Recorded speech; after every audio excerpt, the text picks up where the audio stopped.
Todo mundo sabe que, embora eu seja um católico e de vez em quando defenda a igreja quando ela é atacada de maneira mais estúpida ou mais vil, nem sempre, não estou sempre defendendo, mas de vez em quando, quando passa do limite, eu digo algum palpite, a apologética religiosa não faz parte da minha filosofia de jeito nenhum.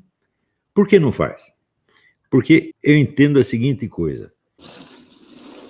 Eu entendo que as chamadas verdades da fé não são partes de uma doutrina, né?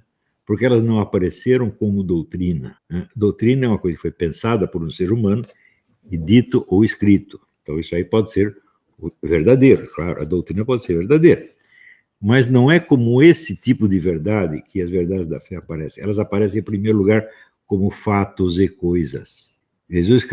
Deus primeiro fez o mundo.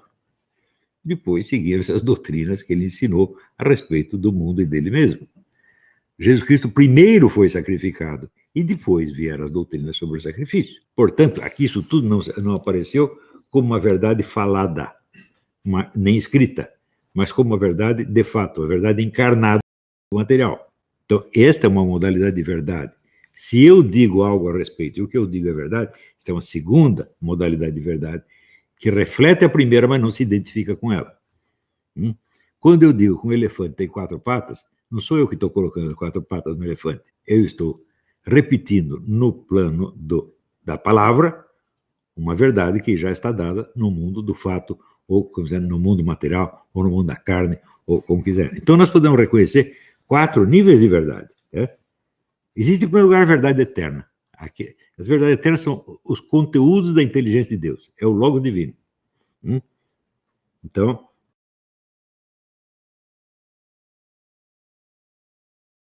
logos é o verbo divino, o raciocínio divino, o pensamento divino. Então, é tudo o que Deus sabe. Visto, chega para nós um fragmento pequenininho. Em seguida, existe a verdade universal, a verdade do universo criado, a qual dura enquanto existir o universo criado, a qual está presente em toda parte, mas a existência dela está coextensiva com a existência do universo. Ela não abrange toda a verdade divina, mas obviamente uma parte dela. Claro que tudo o que Deus criou, ele colocou ali a sua inteligência, mas ele não colocou toda a sua inteligência de uma vez. Existem coisas que Deus sabe que não estão no universo, e que desde o universo são absolutamente inacessíveis. Ele mesmo diz isso. Os meus pensamentos não são os vossos pensamentos, e as minhas vias não são as vossas vias. Portanto, tem algum negócio que ele sabe e que ele nunca contou para ninguém, tá certo? E isso é a verdade eterna, diferente da verdade que está no universo. Em seguida, existe a verdade da revelação, a verdade da doutrina cristã. Esta doutrina também não vem toda de uma vez. Ela veio de pouquinho. Então, um pouquinho está no Antigo Testamento, um pouquinho está no Evangelho, e ao longo do tempo das discussões entre os teólogos e tal, vai se formando um corpo de doutrina. E, finalmente, existe a verdade do pensamento humano, que é obtida através da especulação, da razão, da investigação, da discussão, do aprendizado, da cultura, etc, etc, etc, e que reflete um pouquinho das verdades anteriores. Então, são 4 verdades. Ora, de que se ocupa a filosofia? Ela se ocupa da verdade do pensamento. Não se ocupa da verdade da doutrina, não se ocupa da verdade universal, não se ocupa da verdade eterna. Ela só se ocupa da parcela ínfima das 3 verdades anteriores que pode ser acessível ao pensamento humano. É só isso que nós fazemos. E essa verdade do pensamento, ela existe de 2 maneiras, que, para usar o termo o termo foi inventado por Jeremy Bentham, que era um filósofo fraquinho, e posto em circulação pelo próprio Charles Peirce.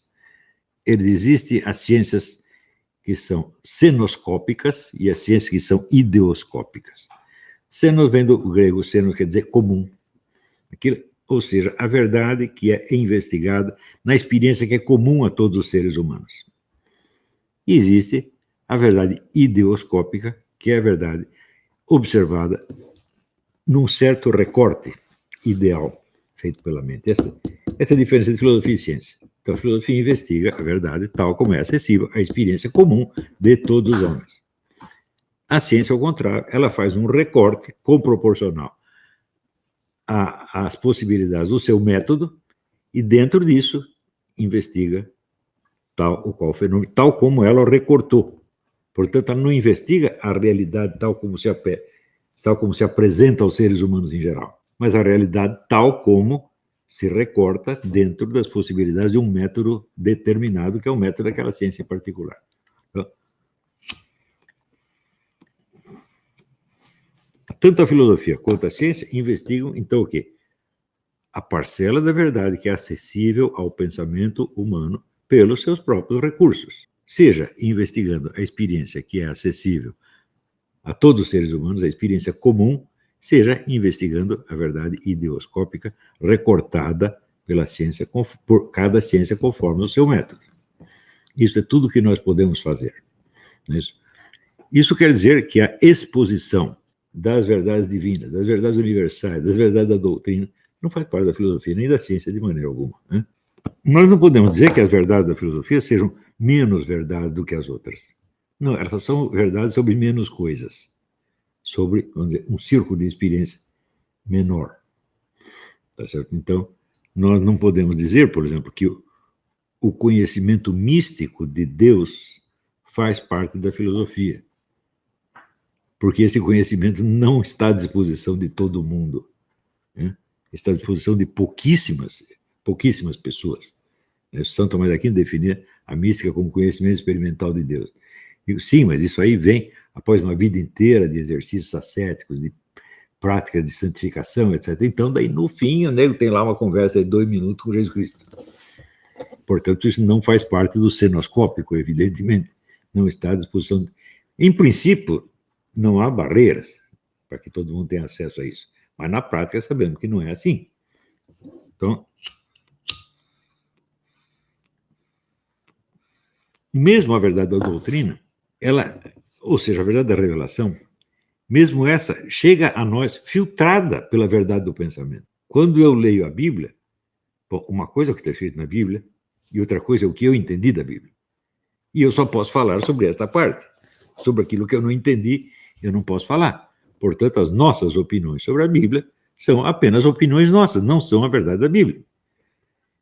Agora, essa distinção é importante. Se existe, vamos dizer, uma tradição apostólica, então essa tradição apostólica, ela subscreve certas interpretações como sendo universalmente válidas e decreta que elas constituem a doutrina da igreja.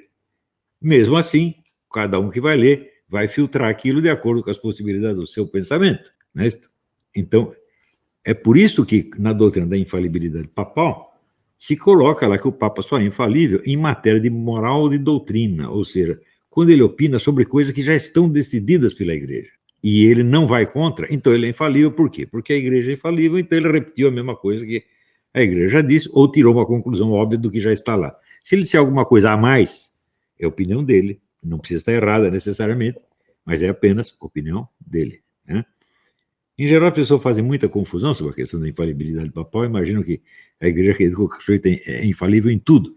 Se ele disser, né, o resultado do próximo jogo, Corinthians-Palmeiras, ele é infalível. Né? É claro que o Papa não é infalível nesse sentido. A infalibilidade do Papa é apenas a infalibilidade da própria igreja. Mas,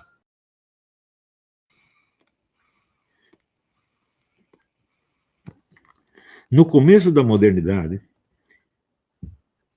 a ruptura entre o que é natureza, o que é cultura, o que é corpo, o que é pensamento, o que é coisa extensa, o que é coisa pensante, chegou ao auge. E isso produz toda a filosofia moderna e isto mesmo produz a reforma protestante. Porque o essencial, quer dizer, da reforma protestante era a questão da transubstanciação. E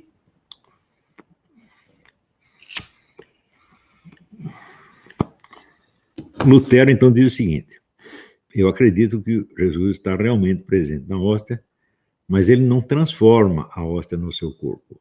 Tem a hóstia continua sendo hóstia, o pão continua sendo pão, igualzinho, não tem mudança estrutural na substância, e o Cristo entra lá de alguma maneira misteriosa que eu não sei. Ele diz, eu não sei como. Até então, o que se dizia é o seguinte: Cristo transformou o pão no seu corpo e transformou o vinho no seu sangue, materialmente. Ele diz, isto é o meu corpo, isto é o meu sangue. Como ele faz isso? Parece muito difícil, para pessoas que só entendem o Cristo encarnado como ser humano. Não entendem realmente que o Cristo encarnado como ser humano é o mesmo Logos primordial que criou tudo. Para isso, você precisa estudar um pouco de metafísica e entender o que quer dizer o Logos divino. O Logos é o criador da matéria. Portanto, a matéria está à disposição dele para fazer o que ele bem entender com a matéria. Se não for isso, ele não é o Logos, e se não for o Logos, ele não é o Jesus Cristo. Ele é apenas um pastor evangélico. Ou padre católico, se quiser. É isso. A maior parte das pessoas que se metem a falar disso, elas não entendem o que é o Logos. E não entendem, portanto, que a ideia da transubstanciação, que tanto choca, né, as inteligências mais grosseiras e materiais, metafisicamente é uma exigência óbvia. Se aquele que criou a matéria não tem a matéria à sua disposição, quem mais vai ter? Não é isso? E se Cristo, Jesus, não tem o poder total sobre a matéria, ele não é o Cristo, simplesmente. Ele é apenas, sei lá, um santo, um profeta. Ele é João Batista, ele é Elias, ele é qualquer Zé Mané descido do céu. Isto foi a origem de toda a encrenca. Lutero, não sei que odiava a filosofia, odiava em particular Aristóteles. Odiava porque ele não tinha capacidade para isso. Você lendo os escritos de Lutero, você vê, Lutero é um grande escritor, eloquente, fortíssimo, mas ele não tem um raciocínio, não tem uma demonstração, não tem nada. Cientificamente não tem nada ali. Tem, assim, um monte de xingamentos, um monte de diatribes ferocíssimas sobre a corrupção, sobre não sei o que, mas uma argumentação fundamental. Falando, quem é Lutero para discutir com Aristóteles? Meu Deus, você está brincando, né? Então,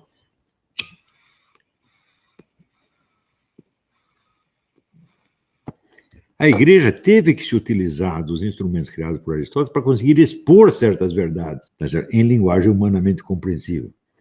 E uma dessas verdades é a própria noção do Logos, como criador da matéria. E note bem, no credo católico está escrito que tudo que foi criado pelo Logos, por Jesus. Deus Pai não criou diretamente, criou através de Jesus, através do Logos. Né? Então, o Logos é o Senhor da matéria. Isso quer dizer que ele pode transmutar nele mesmo o que ele bem deseje. Ele pode se transmutar nele mesmo um espinheiro que está pegando fogo, a famosa sarça ardente. A sarça é um espinheiro. O espinheiro fala a Moisés e é Deus que está falando. Ele pode transformar nele mesmo a abóbada celeste, num determinado lugar, onde estava lá João Batista batizando os caras. De repente, a abóbada celeste, que é uma coisa do universo físico, começa a falar. E ele pode transformar nele mesmo o pão e o vinho. Por que não? Do ponto de vista do materialismo humano, aí isso é difícil. Tanto que aquele rapaz decidiu discutir comigo, ele até, veja o que ele disse. Ele disse, não, isso não é possível. Né? Jesus não poderia se transmutar no pão e no vinho, porque o corpo dele ainda estava vivo e o pão e o vinho estavam separados dele. Então, quer dizer, do ponto de vista do materialismo humano, aqui está o corpo de Jesus, ali está o pão e o vinho, portanto, as duas coisas não podem ser a mesma. Daí ele pergunta, será que ele criou uma extensão dele mesmo para pôr no pão e no vinho? Ele diz, é muito difícil pensar uma coisa dessas. Né? Eu digo, não, para mim não é difícil não, porque eu sei que o Cristo é o Logos, e que o Logos é o Senhor da matéria. Não há matéria sem ele, porque, diz o apóstolo, nele vivemos, nos movemos e somos. Tudo o que existe, existe em Deus. Né? Isso quer dizer o seguinte, que se não tem o Logos, não tem matéria nenhuma. Você pega o pão da padaria, um pão que não é a hóstia, não é a hóstia consagrada, o pão comum, sem o Logos ele não existe. Então, o pão depende 1000% do Logos, como tudo depende do Logos. Todas as leis constitutivas do universo, todas as fórmulas das coisas, o DNA, as proporções intrínsecas, as relações entre objetos próximos e distantes, tudo isso está no Logos, meu Deus do céu. Então, essas pessoas que dizem que têm fé no Cristo, eles têm fé num Cristo que parece um pastor protestante, um pregador, um profeta, uma coisa assim, mas não é o Logos divino. Né? Porque se você reconhece que é o Logos divino, você tem que entender, olha, se ele diz que o pão é ele, o pão é ele. Ponto final. Né? Mais ainda, se Jesus não estivesse no pão e no vinho, nós, comendo pão e bebendo vinho, não nos transformaríamos carnalmente em Jesus Cristo. E se não nos transformamos carnalmente em Jesus Cristo, como poderemos ter a vida eterna se Deus não prometeu a sobrevivência das nossas almas, mas a ressurreição dos nossos corpos? Como é que o corpo não santificado pela presença de Cristo vai ressurgir e ter uma vida eterna? Isso não é questão de teologia, é questão de saber ler. Né? E saber ler não é só ler frase por frase, é saber relacionar uma frase com outra. Né?